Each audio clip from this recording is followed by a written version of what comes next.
L'équipe, j'espère que vous allez bien. Aujourd'hui on se retrouve pour aborder les dernières informations sur le mercato. Le mois de juillet a commencé et des choses se passent pendant que les joueurs profitent de leurs derniers jours de vacances avant la reprise. Certains n'ont pas lâché le ballon rond durant leur repos comme Osimhen. D'autres, à l'image de Mbappé, ont préféré flex à Miami avec des amis. La situation du kick c'est d'ailleurs assez floue avec le Paris Saint-Germain. Va-t-il prolonger son contrat pour rentrer dans les clous de la direction parisienne? Rester sur son choix de respecter sa dernière année de contrat, synonyme de vente pour le club de la capitale? Ou alors partir maintenant contre un chèque qui contentera tout le monde? Affaire à suivre. Les amis, je vais pas en dire plus, je compte sur vous d'avance pour lâcher votre meilleur j'aime sur l'épisode comme vous le faites habituellement. La série se porte plutôt bien et je voudrais qu'on continue sur cette lancée. Un gros merci à tous ceux qui le feront une fois de plus. On entre dans le vif du sujet avec le Paris Saint-Germain qui devrait accélérer le mouvement dans les prochains jours. Les négociations du départ de Galtier ont empêché le champion de France d'officialiser les premières recrues, mais un accord est proche et Luis Enrique est en passe de lui succéder sur le banc parisien. Après la nomination du nouvel entraîneur, 6 renforts vont intégrer l'effectif du club de la capitale, comme l'a confirmé Fabrizio Romano sur Instagram. Skriniar, Endour et Asensio débarqueront libres, tandis qu'Ugarte, Kangenli et Lucas Hernandez ont puisé dans les caisses. Le champion du monde 2018 vient d'ailleurs de s'engager avec le PSG contre un montant de 45 millions d'euros hors bonus. Le mercato estival a déjà bien avancé en coulisses, pour autant certains compartiments de l'équipe ont besoin de s'étoffer à l'image de l'attaque. La direction parisienne disposerait d'un budget de 200 millions d'euros pour renforcer le secteur offensif et la cible prioritaire n'est autre que Bernardo Silva. En parallèle, la quête du buteur reste assez floue même si des noms ressortent comme Gonçalo Ramos. La presse portugaise indique que le Benfica est de plus en plus inquiet devant les sollicitations d'un club qui s'apprête à mettre 60 millions d'euros sur la table. Seul Manchester United et le club français ont déjà montré un intérêt pour l'attaquant de 22 ans dont la clause libératoire est 2 fois plus élevée que l'offre en attente. Affaire à suivre. Les dirigeants parisiens ont également coché 2 autres profils sous la houlette de Jorge Mendes.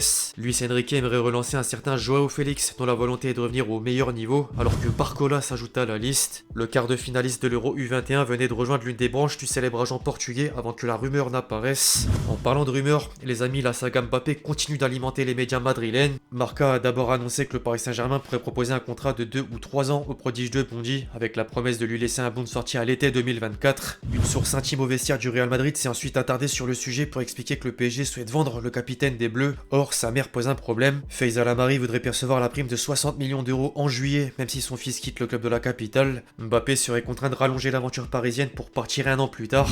Enfin, aussi surprenant que ça puisse paraître, un site anglais spécialisé dans les transferts a révélé qu'Arsenal a rejoint la course pour le Kicks. Au-delà de faire le lien avec Thierry Henry, il y a de quoi douter du scoop, c'est une certitude. Au rayon des départs, ensuite, la Lazio s'est joint au Galatasaray pour s'attacher les services de Paredes, pendant que Bichabou est en partance vers Leipzig, qui voit en lui le successeur de Ndika. Le Titi parisien aurait déjà visité les installations de la formation Red Bull la semaine dernière.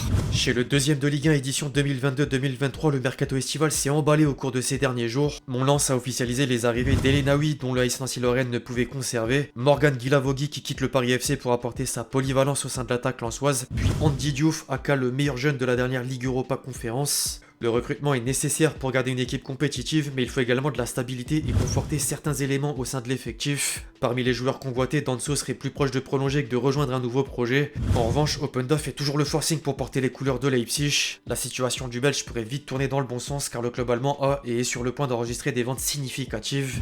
Après Nkunku, le vainqueur de la Coupe d'Allemagne vient de récupérer 70 millions d'euros avec le transfert de Szoboszlai à Liverpool, alors que Gvardiol se dirige vers Manchester City pour devenir le défenseur le plus cher de l'histoire du foot. A noter que le Racing réclame pas moins de 50 millions d'euros pour le buteur sous contrat jusqu'en 2027. En attendant des nouvelles de Captain Seko qui s'apprête à suivre les traces de Brozovic à Al Nassr, les dirigeants lensois viennent de réaliser une conférence de presse pour la reprise. L'occasion de revenir sur quelques dossiers chauds dont Habib Diarra. La pépite strasbourgeoise ne défendra a priori pas le blason sang et or la saison prochaine.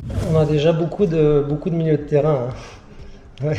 Denis Zakaria à ce propos, il n'y a jamais eu la moindre prise de contact.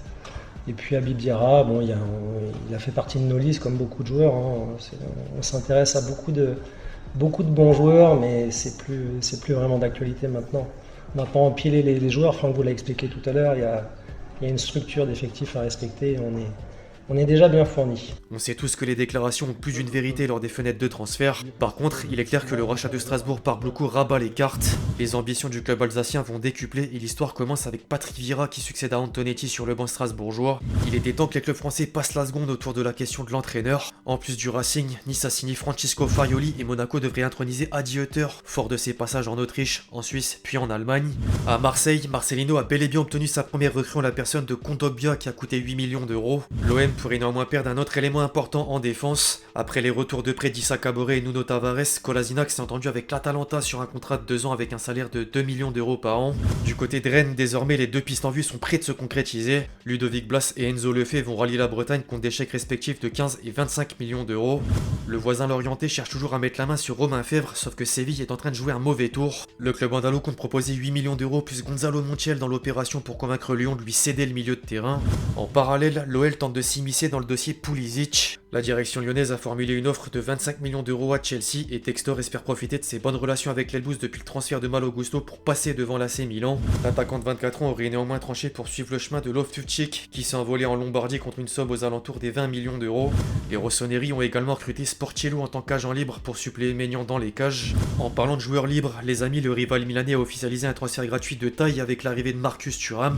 L'AC Milan et l'Inter sont pas seuls à avancer leur pion parce que la Juventus a dans le même temps annoncé la venue de Timothée Weah contre un peu plus de 10 millions d'euros. La vieille dame essaye au passage d'arracher Berardi à Sassuolo pour remplacer Di Maria qui s'apprête à effectuer son retour au Benfica. Quant à Naples, Rudi Garcia aimerait rapatrier Luca Touzard chez le champion d'Italie, en plus de Maxime Lopez. En Angleterre, désormais les officialisations à gros chiffres s'enchaînent. Newcastle a bouclé le transfert de Sandro Tonali contre la bagatelle de 70 millions d'euros. Après Havertz, Arsenal finalise le cas Timber qui formera la paire avec Saliba en défense centrale lors du prochain exercice. L'international néerlandais permettra à l'Ajax de récupérer 41 millions d'euros en dehors des bonus. Les voisins londoniens accélèrent le pas à leur tour. Tottenham s'est offert l'un des meilleurs gardiens de Serie A, Vicario, contre un montant de 20 millions d'euros avant de ressauter la banque pour James Maddison qui a débarqué contre près de 40 millions d'euros.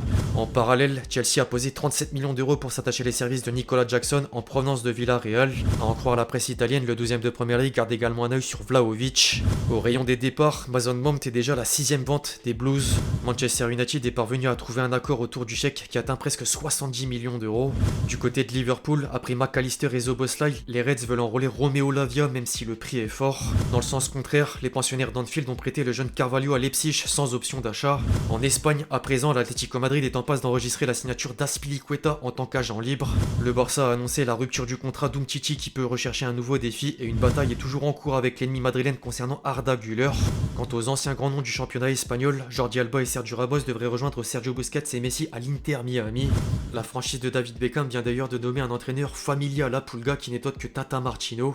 En parlant de Messi, Ronaldo a conseillé à Al Nassr de recruter un entraîneur portugais en la personne de Luis Castro. Le deuxième de Saudi Pro League tente également d'attirer Yacine Bounou pour défendre ses cages, pendant qu'Alithiad vise Jota, l'attaquant de 24 ans du Celtic. Puis c'est officiel, Léo Jardim a repris poste à Al Rayyan au Qatar. Idem pour un certain Andrea Pirlo qui a signé avec la Sampdoria jusqu'en 2025. Enfin, Fabregas raccroche les crampons. La légende d'Arsenal a décidé de mettre un terme à sa carrière à l'âge de 36 ans. Bref l'équipe, c'est tout pour cette vidéo sur l'actualité des dernières rumeurs de transfert et quelques officiels comme d'habitude. J'espère que vous l'avez kiffé, je compte sur vous si c'est le cas pour lâcher votre meilleur j'aime. N'hésitez pas à me donner vos avis sur tous les sujets qu'on a pu aborder aujourd'hui. Puis d'ici là, on se retrouve très vite sur la chaîne pour de nouvelles vidéos. C'était Lexty. Ciao.